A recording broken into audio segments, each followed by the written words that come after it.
lot of people seem to believe that fossils take a very long time to form, thousands, millions of years in order to form, but the existence of a fossil by itself is actually proof that something happened very, very fast. When an organism dies, there's all parts of the environment that are trying to destroy it. There's the weather, there's erosion, there's scavengers and other animals that are going to come and tear apart your fossil. But as soon as the organism dies, if it's covered by sediment and protected from the environment, then the process of fossilization can start. And we know from modern examples that fossilization, as far as converting the bone or the shell into rock, can actually happen very, very fast, in a matter of months. Since we know that fossils have to form quickly in order to become fossils at all, we also know, therefore, that the rocks that the fossils are formed in must themselves have been formed quickly as well. So creationists who study the geological record and the geological column can agree with some of our evolutionary colleagues on something, the order of the fossils. But what we're going to disagree with is about the ages that my evolutionary colleagues ascribe to those rocks, not the order of them themselves. Charles Darwin said the fossil record would show evolution, but in fact, at the time it didn't. And he predicted it would, but you know it doesn't. And the prediction that he made has not been borne out by research since. We've found millions of fossils, and we do not find the fine gradation of change of one basic kind to another. And in fact, it's a huge problem for the whole idea of evolution. It is the big level differences between animals, these phylum level differences, that should give us our best example of evolutionary transitions. You need more transitions in order to split from something like a jellyfish into something like an arthropod, like a lobster. It's precisely these big level differences that have the smallest amount of evidential basis for Darwinian evolution. One of the most intractable problems in paleontology is one of Darwin's own devising. When Darwin wrote The Origin of Species, he knew of a group of fossils low in the geological column called the Cambrian. Since Darwin believed that all animals shared common ancestors, he believed that the animals in the Cambrian must therefore have ancestors in the rocks below them. To put the Cambrian explosion in context, let's think of Earth history like a football field. On an old age system, the beginning of the Earth at one end zone is 4.5 billion years ago, and the present is at the other end zone. The Cambrian starts all the way across the field at the opposing team's 12-yard line and extends for 1 full yard. The Cambrian explosion, though, where we see the first appearance of all of these different animal body plans, these phylum-level divisions, happens in just 4 inches. It's not even the whole yard. So in the 4 inches that is the Cambrian explosion, this narrow slice of time in geology, we have the first appearance of animals that are as different from each other as mollusks and clamshells from jellyfish. These are huge anatomical differences that are supposed to happen in a window of time where in other areas you're arguing about whether or not humans and gorillas shared a common ancestor. A small difference anatomically compared to the huge body-level divisions that we see first appear in the Cambrian. But you know, there are no precursors to the Cambrian fauna in the Precambrian rocks. The Precambrian supposedly represents a couple of billion years of history, yet it shows nothing more than blue-green algae and bacteria, maybe a few other things thrown in late in the Precambrian. So one thing we hear a lot is that maybe the ancestors of the Cambrian fauna were soft bodies, so they didn't leave any remains behind to be fossilized.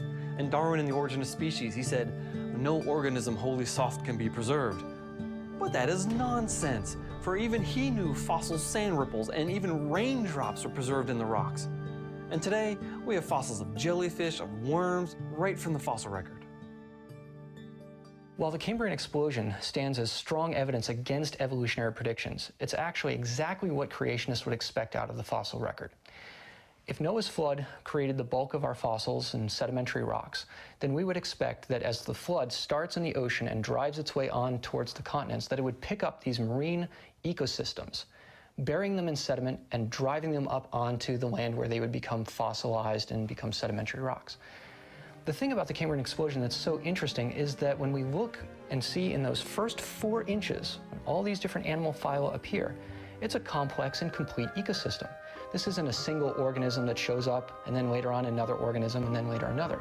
It's an entire suite of organisms that were in one place, were catastrophically buried, and their remains were driven onto the continents. The basic features of the fossil record are sudden appearance.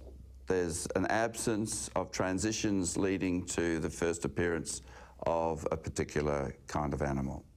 And the other feature is that fossils basically stay the same within their kinds. There might be some variations, but they're small compared with what is to be anticipated if evolution from amoebas to people happened.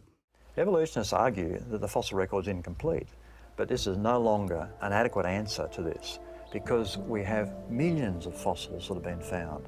And the more fossils we find, the more clear it is that the transitions are missing. The idea of transitional species or missing links has been embedded in the public's mind for over 100 years. Most of the early finds have not withstood the test of time, like Piltdown Man, Nebraska Man, and there are a lot of claims circulating today, but most of the current claims fall into the creationist idea of variation within a kind. If I were to pick 3 really famous fossils just from the last decade, I'd have to choose Ida, which was clearly a lemur, Puhila, which supposedly is the ancestor to seals, but which really looks like a modern otter, and Tiktaalik, which they tried to use as a club to beat the creationists over the head.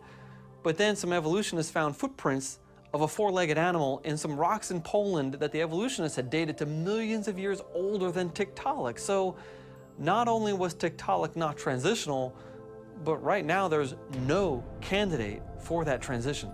What we do see is evidence for the creationist orchard, where you get variation within a kind. You get a number of different horse species and these sorts of things. And so the horse fossil record fits in beautifully with the concept of that basic created horse kind developing into different species over time. Now throw into this mix what are called living fossils, and the evolutionary picture gets quite fuzzy. These are fossils that are allegedly millions of years old, yet look extremely similar to the supposed descendants that are still alive today. We got horseshoe crabs that have been around in their basic configuration for what's claimed millions of years. Same with dragonflies, the coelacanth, and many, many other things. Now, if all these creatures have not changed over millions of years, where's the evolution? These cross supposed 500 million years of time, according to evolution. You have things like jellyfish and starfish and all sorts of things that actually are the same today as in the fossil record hundreds of millions of years ago. And in that time frame, a worm has changed into you and me, according to evolution, for which there's no fossil record showing that that happened. Now, a lot of people claim that maybe the animal was perfectly adapted to its environment, so it didn't need to change, but that is silly. I mean, some of those species have survived the greatest episodes of climate change and disaster in Earth history, like the supposed meteor that hit the Earth 65 million years ago and killed off the dinosaurs, or the end Permian extinction event where 99% of all species on Earth supposedly went extinct. There has been no constant environment in which to live during all of Earth history, so animals had to evolve to their surroundings in order to survive. But also, other species have supposedly been evolving ways to eat the older species, so how could they possibly have stayed the same as everything else changed around them? One major evolutionary icon is the alleged evolution of humans from ape-like creatures. But I don't know any paleontologist today that'd be able to draw that smooth transitional series we saw in previous decades.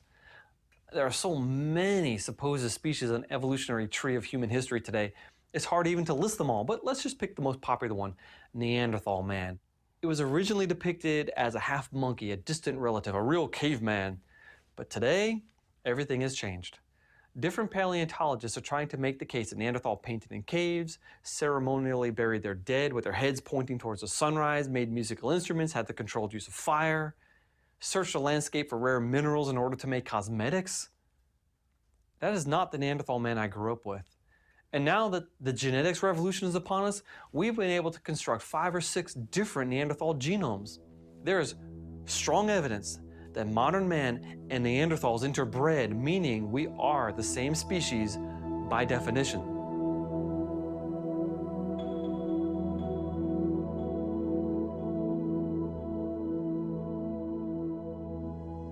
Neanderthals are just a family group that lived in Europe and Asia after the flood. But the evolutionist says that these Neanderthal skeletons are tens of thousands of years old. But we're still finding DNA in them? As a geneticist, that's not supposed to be. That is shocking. But what's even more shocking is finding soft tissues in fossils that are supposedly much, much older. For about a decade now, there's been mounting evidence of soft tissue that's still preserved inside dinosaur bones. Now, if these bones are supposed to be millions and millions of years old, the soft tissues like blood vessels and red blood cells and other materials should have long since degraded. But starting in 2005, with the discovery of a dinosaur leg bone from Tyrannosaurus rex, there were these different soft tissues that were in there, and they were still stretchy. A blood vessel that could actually be taken with tweezers and stretched out would snap back into place.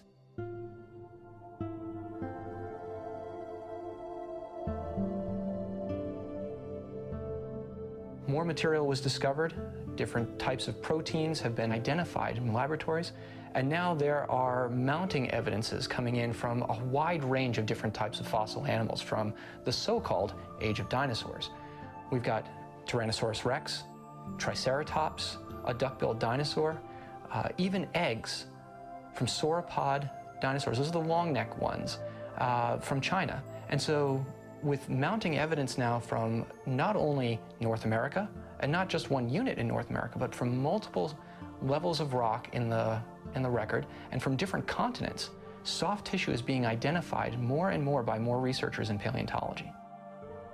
In 2013, a remarkable paper was published documenting the discovery of bone cells and DNA from dinosaur bone. Now, they proved the DNA with 3 independent chemical tests, and they also found DNA in certain parts of the cell, which is just what we'd expect to find if it was in a cell nucleus. Also, they found proteins called histones, and that's where DNA is coiled up in dinosaur cells. They would not be found in bacteria, so this rules out contamination. So the recent experiments on how fast DNA breaks down shows that even under ideal conditions, it would not last anywhere near the time since dinosaurs were meant to have become extinct. These ideal conditions are temperatures well below freezing. Now, in real life, dinosaurs were meant to have lived in very warm climates, and warmth means that DNA would decay even more quickly. Therefore, the presence of DNA in dinosaur bones is very strong evidence against the millions of years timescale. 150 years after Darwin, the transitions are still missing, and the fossil record still doesn't reflect evolution over billions of years, but the rocks in which the fossils are found are often used as evidence for billions of years of time.